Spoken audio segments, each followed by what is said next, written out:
Hi guys, welcome back to the channel, or if you're new here, welcome. My name's Trisha. In today's video, we're going to put together a really special meal. I'll be making a series of dishes that my mother would typically put together for most of our family gatherings and birthday celebrations. This is one of the menus she used to put together, and we're going to try and recreate that meal today.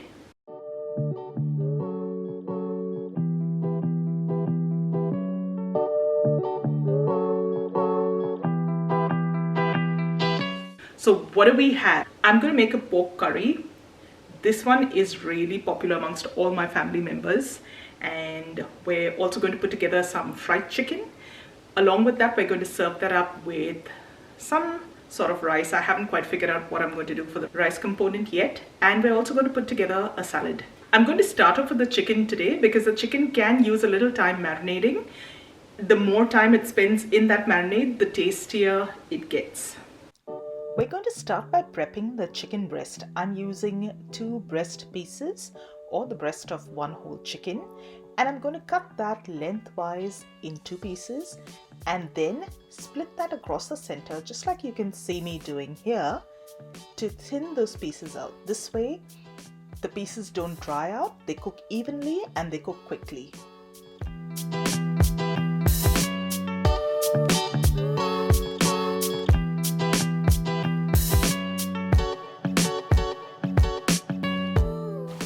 The marinade could not be simpler. We're going to add a little bit of salt, some freshly cracked black pepper, a little bit of ginger garlic paste, and some lime juice to the chicken and toss that really well. Cover the chicken, pop this in the refrigerator for a couple of hours to marinate, or at the very least, give it about half an hour.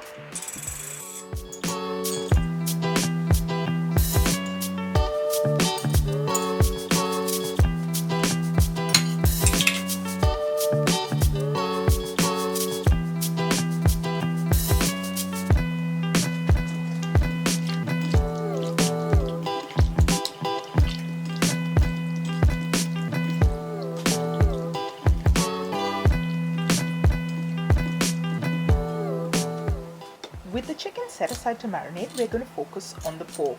I'm using a cut of pork. This is a boneless leg portion that is available for roasts, and I find that this works really well.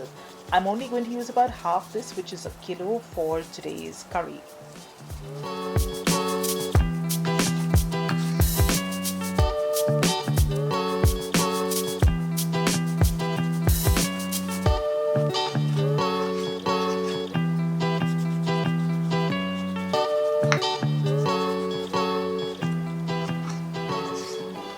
Cut the pork into bite-sized pieces and set aside.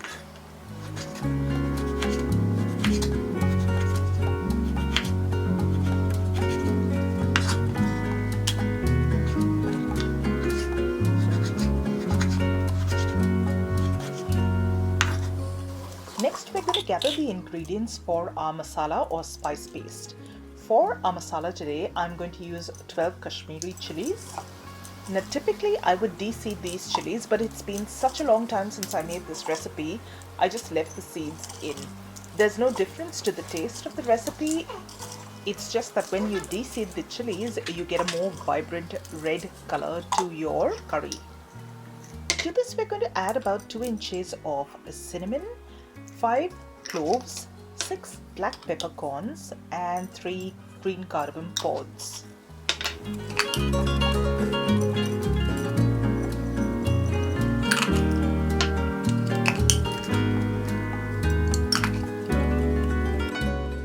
These are our dry spices all gathered up together.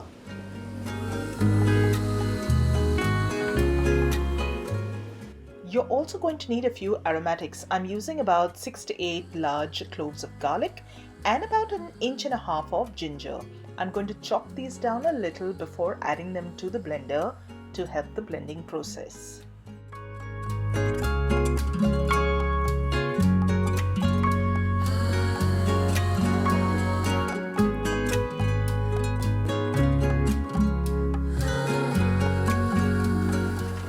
And this this, you're going to grind to a smooth paste using some vinegar and a little bit of water.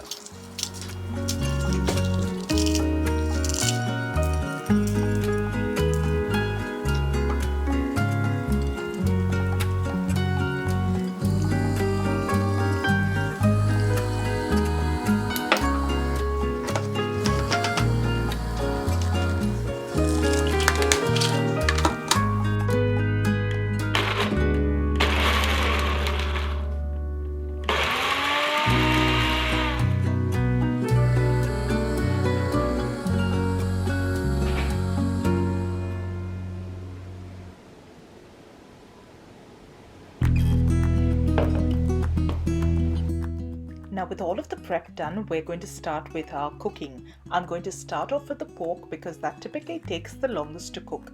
In a heavy bottomed vessel, I'm going to add a little bit of oil and one large onion chopped up. Once this has gained a little bit of color from sauteing, I'm going to add in our ground spice blend or masala.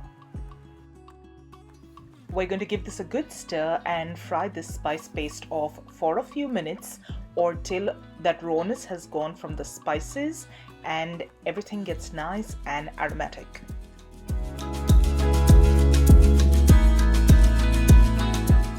When I typically grind a masala, I use a little bit of water in the blender, swirl it around, that way I can extract all of the little bits and pieces that are stuck to the edge of the blender jar and pop that in the pot as well. When that's cooked off a little bit, you're ready to add your pork.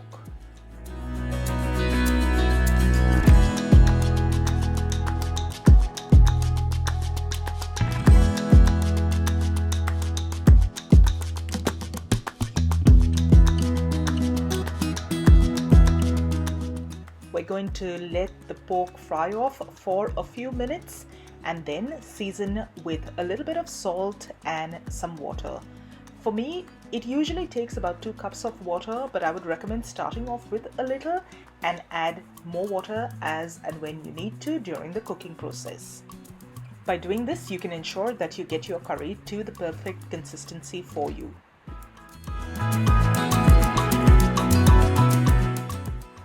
Now you're simply going to pop the lid on. I keep the pot slightly ajar and let this cook off till the meat is nice and tender. At the very end of the cooking process, when the cooking's almost done, I add a touch of sugar, very little bit, maybe a teaspoon or so, and a little bit more of vinegar. I would recommend tasting the curry and adjusting as needed. And while the pork finishes cooking off, I'm just going to let that boil for a couple more minutes. I'm going to get started with the rice. We're making a green peas pulao. For this, you're going to add some oil to a pot and some whole spices. I usually eyeball it, but I will link the complete recipe with the exact measurements in the description box, and I'll link it to the video as well. Once the spices have heated, we're going to add some onion, saute that a little, add some turmeric, and we're finally ready for our rice. We're going to stir that very gently, add a few green peas, and we're going to use the absorption method of cooking our rice today. We're going to add water in a 1:2 ratio. That's 1 part rice to 2 parts water.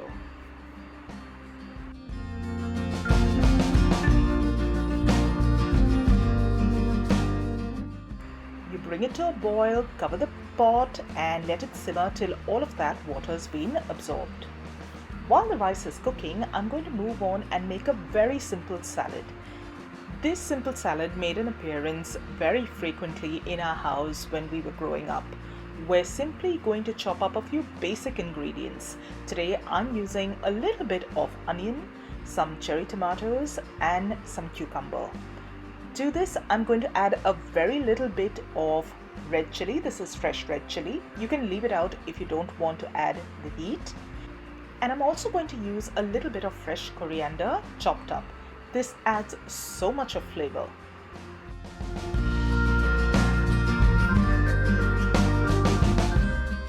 Dressing the salad could not be simpler. This is how my mom did it. She would start off with the onion, the chili and the fresh coriander. Season this to taste with some salt and freshly cracked black pepper. and a squeeze of fresh lime juice. If you don't have access to limes, lemon juice will also work. Give that a good mix and you can now add your tomatoes and your cucumber to the bowl.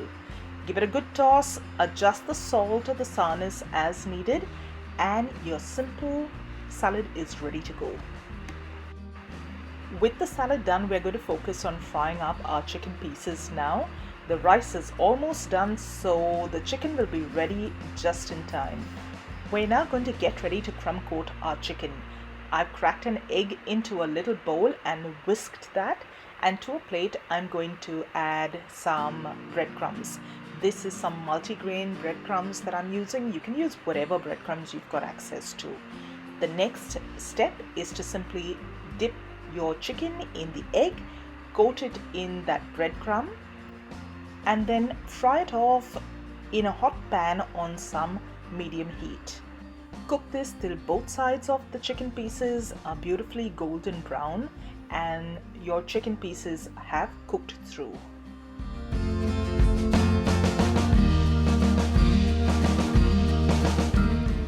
And just like that, you've got a beautiful meal ready for your family or loved ones. This menu comes together so easily and is sure to impress at your next gathering. So I hope you give it a try.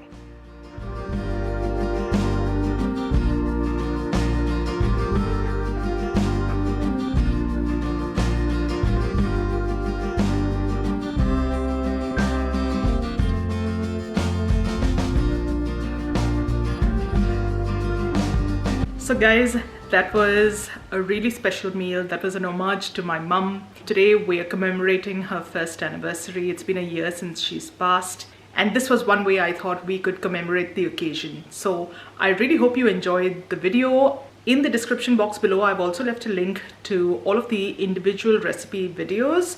So those of you that are looking for more information on these recipes, just click those links. It'll take you to the complete recipes. That way you can also try out these recipes yourselves. Thank you so much for joining me today. Thank you for watching. If you enjoyed the video, give this video a thumbs up and share it with family and friends. If you haven't done so already, please consider subscribing to my channel. It really does help us out a lot. And if there are any specific videos you'd like us to film and upload in the future, leave that as a comment. Let's chat in the comment section and I'll see you really soon in the next video. So till then, take care. Bye bye.